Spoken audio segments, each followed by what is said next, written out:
Life, my friends, is a journey filled with ups and downs, twists and turns, and sometimes moments that shake us to our very core. But here's the thing. It's not about how many times you fall, it's about how many times you get back up. And today, we're going to talk about something that's crucial to getting back up. Now, when I say you need to heal, I'm not just talking about physical wounds.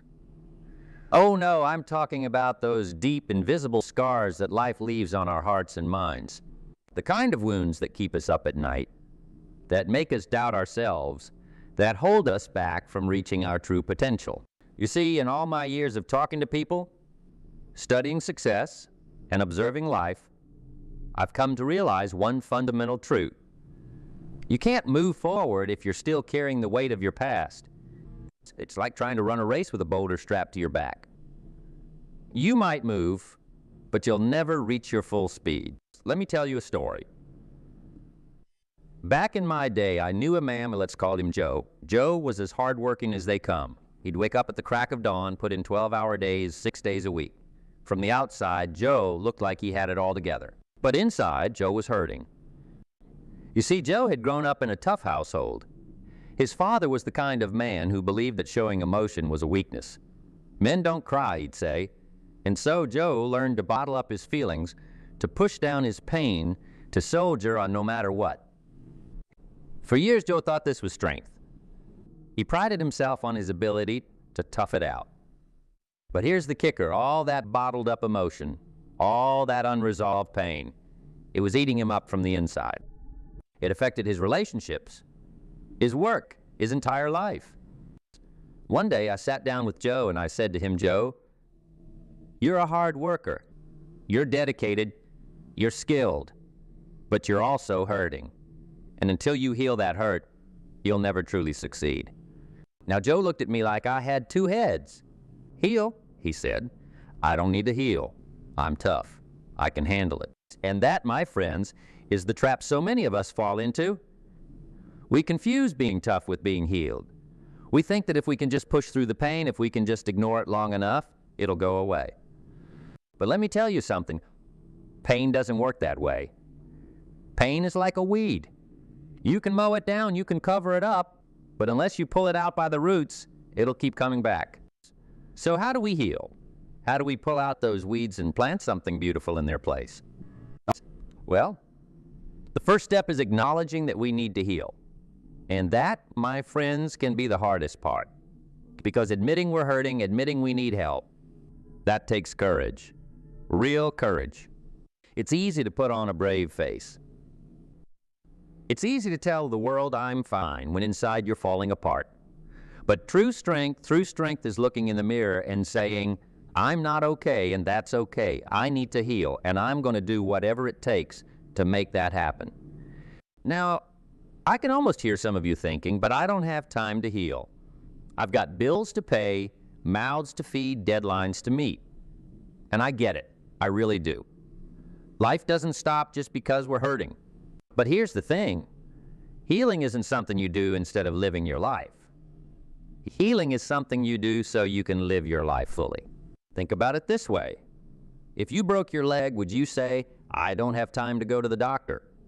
I've got too much to do. Of course not. You'd get that leg fixed up because you know that without it, you can't function at your best. Well, the same goes for your emotional and mental health.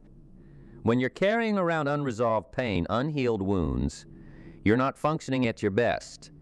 You're limping through life on a broken emotional leg. So how do we start this healing process? Well, it starts with honesty. Brutal, uncomfortable honesty. You've got to be willing to look at your life, your past, your behaviors, and ask yourself some tough questions. What am I carrying that I need to let go of? What old wounds am I still nursing? What beliefs about myself are holding me back? And let me tell you, this isn't easy. It's not comfortable, but growth never happens in your comfort zone. The most beautiful flowers often grow in the roughest soil. Once you've identified what needs healing, the next step is to seek help. And I know in our society, there's still this stigma around asking for help. We've got this idea that needing help somehow makes us weak. But let me tell you something. The strongest people I know, the most successful people I've ever met, they all have one thing in common. They're not afraid to ask for help when they need it. You see, asking for help isn't a sign of weakness. It's a sign of wisdom. It's saying, I value myself enough to get the support I need. And that, my friends, is strength. Now, help can come in many forms. It might be talking to a trusted friend or family member. It might be seeking professional counseling. It might be joining a support group of people who've been through similar experiences. Whatever form it takes, the important thing is that you're not trying to heal alone. Because here's the truth, we're not meant to go through life alone. We're social creatures, we need each other, we heal better together. But healing isn't just about talking about our problems. It's about taking action. It's about making changes in our lives that support our healing process. Maybe that means setting boundaries with toxic people in your life. Maybe it means changing jobs to reduce stress. Maybe it means picking up a new hobby that brings you joy. Whatever it is, healing requires action. It requires you to be an active participant in your own recovery. And here's the thing about healing. It's not a linear process. It's not like you start at point A and move in a straight line to point B. Healing is more like a dance. 2 steps forward, 1 step back. And that's okay. There will be days when you feel on top of the world, like you finally conquered your demons. And there will be days when those old wounds feel as fresh as ever. But don't let those hard days discourage you. They're not setbacks. They're opportunities. Opportunities to practice self-compassion, to reinforce your commitment to healing. Now let's talk about something that's crucial to healing, forgiveness. And I know for some of you that word might make you want to run for the hills. Because forgiveness, that's hard, especially when you've been deeply hurt. But here's the thing about forgiveness. It's not about the other person. It's about you. Forgiveness is about freeing yourself from the burden of anger and resentment. You see, when you hold on to anger, when you nurse grudges, you're not hurting the person who wronged you. You're hurting yourself. You're drinking poison and expecting the other person to die. Forgiveness doesn't mean you're saying what happened was okay.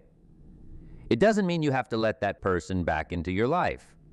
Forgiveness is simply you deciding to let go of the anger, to stop letting that person or that event control your emotions. And let me tell you, forgiveness is one of the most powerful healing tools we have. When you forgive, you're not changing the past. You're changing the future. Now, I want to talk about something that's often overlooked in the healing process, self-forgiveness. Because sometimes the person we need to forgive most is ourselves. We all make mistakes. We all have regrets. We all have moments we wish we could take back. But beating yourself up over past mistakes doesn't change them. It just keeps you stuck. Self-forgiveness is about acknowledging your mistakes, learning from them, and then letting them go. It's about treating yourself with the same compassion and understanding you'd offer a good friend. Remember, you are not your mistakes. You are not your past. You are a constantly evolving, growing, learning being. And every mistake, every setback, every wound, they're all opportunities for growth.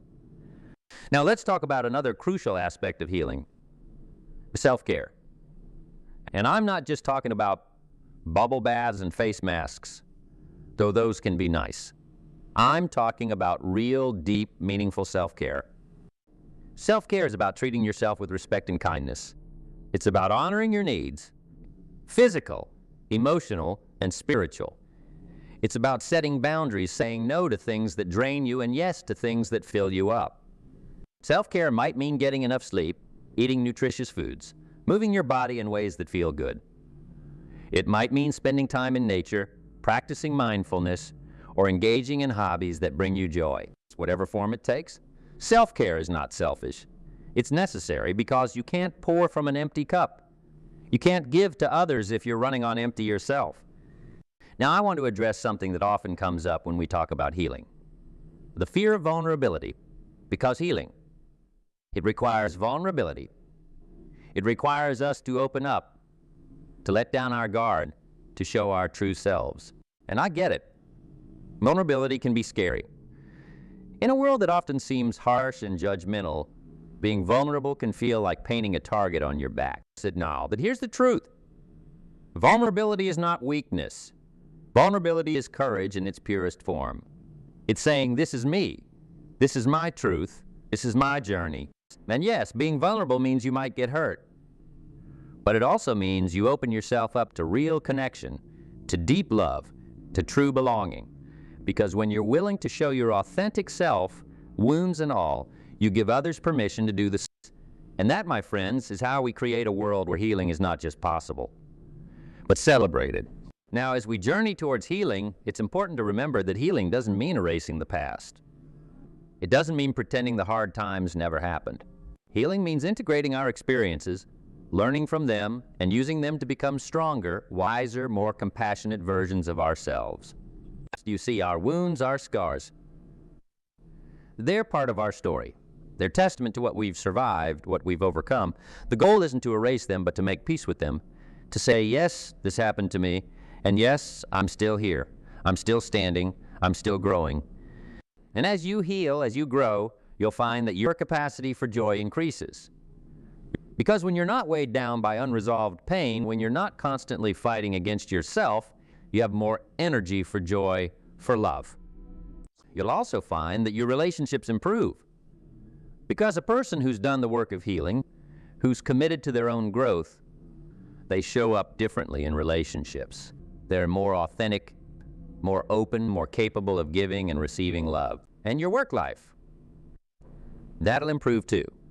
Because when you're not constantly battling inner demons, when you're not expending all your energy just trying to keep it together, you have more creativity, more focus, more drive to pursue your goals. But perhaps the most beautiful thing about healing is how it ripples out into the world. You see, when you heal yourself, you're not just changing your own life. You're changing the lives of everyone around you. Think about it. When you're healthier, happier, more at peace with yourself, how does that affect your interactions with others? How does it change the energy you bring into a room?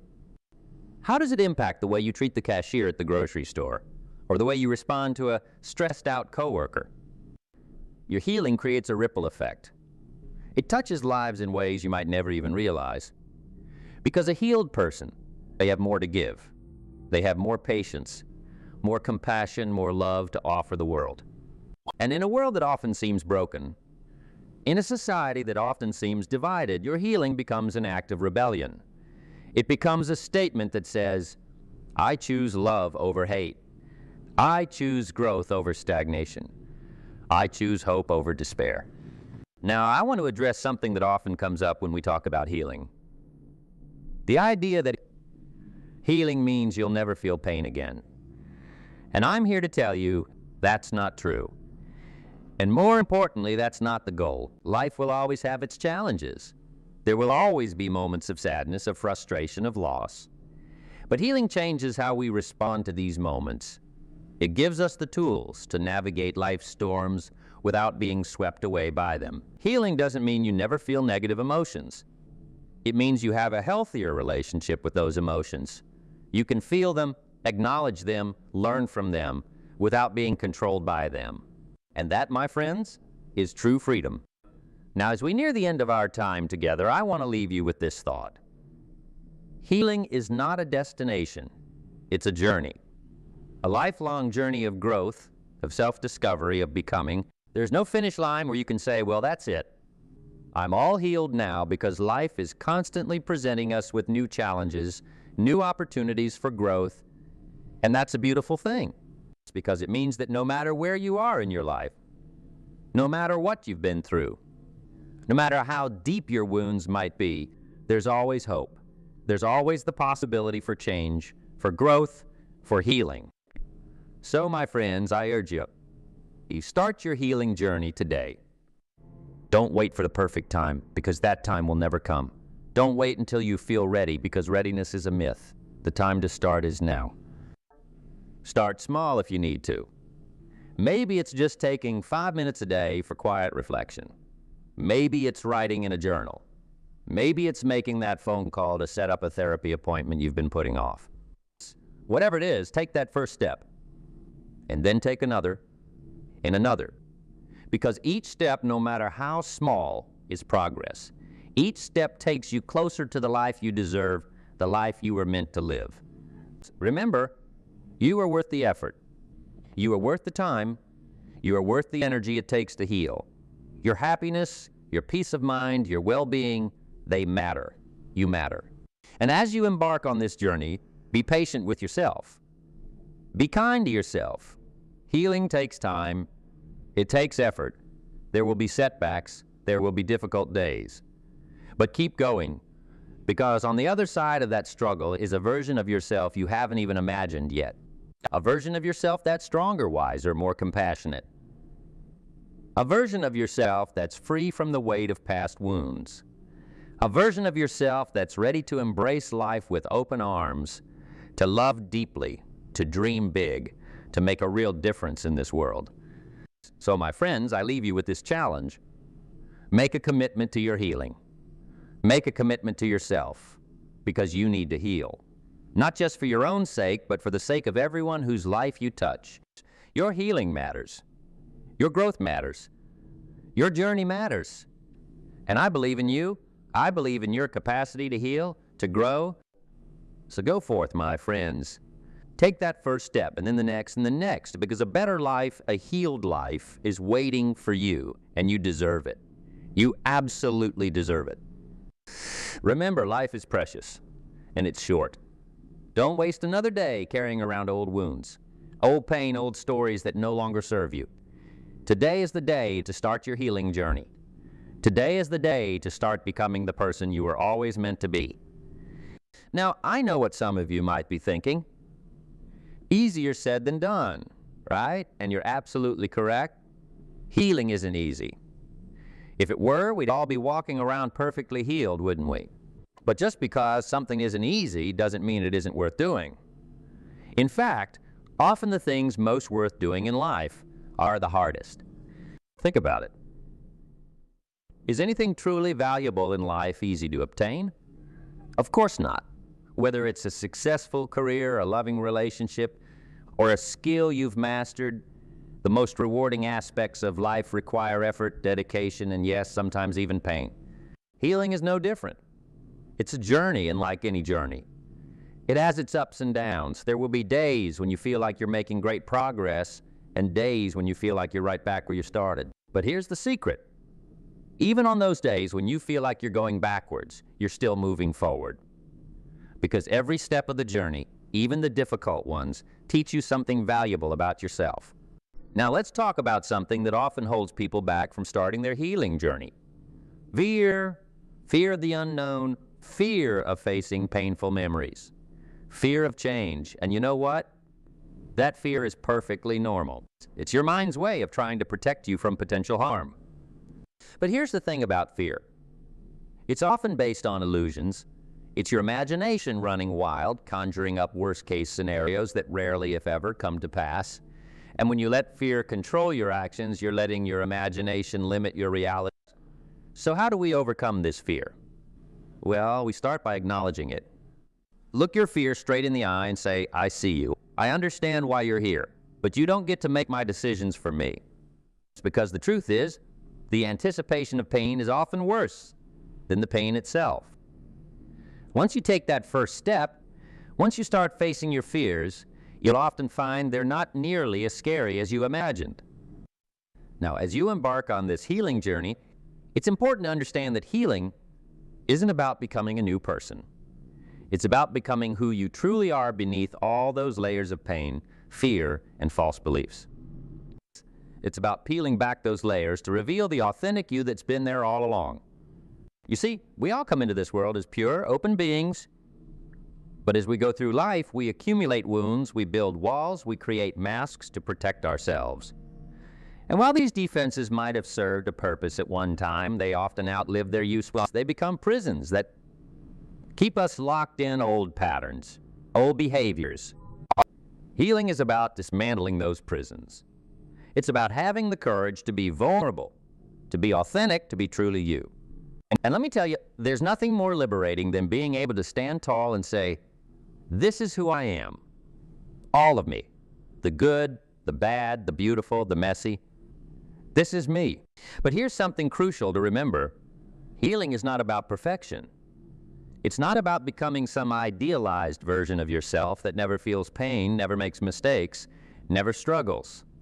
That's not healing. That's fantasy. Real healing is about acceptance. It's about embracing all parts of yourself, even the parts you'd rather hide. It's about looking at your flaws, your mistakes, your struggles, and instead of beating yourself up over them, saying, this too is part of me and I choose to love and accept all of me. Because here's the truth. You can't hate yourself into becoming a better person. You can't shame yourself into healing. Healing comes from a place of love, of compassion, of understanding. It comes from treating yourself with the same kindness and patience you'd offer to a dear friend or a small child. Now, as you walk this healing path, you'll likely encounter roadblocks. Old habits that are hard to break. Negative thought patterns that keep resurfacing. People in your life who, consciously or unconsciously, try to keep you stuck in old roles. When you encounter these roadblocks, and you will, remember this, they're not signs of failure. They're opportunities for growth. They're chances to practice resilience, to reinforce your commitment to healing, to prove to yourself just how strong you really are. And speaking of strength, let's talk about a misconception many people have about healing. Some folks think that needing to heal means they're weak, but nothing could be further from the truth. It's recognizing that you need to heal. And taking steps to do so is one of the bravest, strongest things a person can do. It takes strength to look at your pain instead of running from it. It takes courage to be vulnerable when the world has taught you to always keep your guard up. It takes resilience to keep going even when the journey gets tough. So never ever think that your need for healing makes you weak. It's a testament to your strength, your courage, your unwavering spirit. Now, as you continue on this healing journey, it's important to remember that healing isn't just about addressing the big traumas in your life. It's also about the little things, the daily habits, the small choices, the seemingly insignificant moments that, over time, shape who we are. It's about choosing kindness over criticism when you look in the mirror. It's about taking a deep breath and responding with patience instead of reacting with anger. It's about setting boundaries that honor your needs and values. It's about practicing gratitude, even on the hard days. These small acts of self-care and self-love might not seem like much in the moment, but over time, they add up. They create a foundation of self-respect and self-worth that becomes the bedrock of your healing journey. And here's something beautiful about healing. As you heal yourself, you become better equipped to help others heal too. Your journey becomes a beacon of hope for those still stumbling in the dark. Your story becomes proof that change is possible, that wounds can heal, that life can get better. But remember, while sharing your journey can be powerful, you're not responsible for healing anyone else.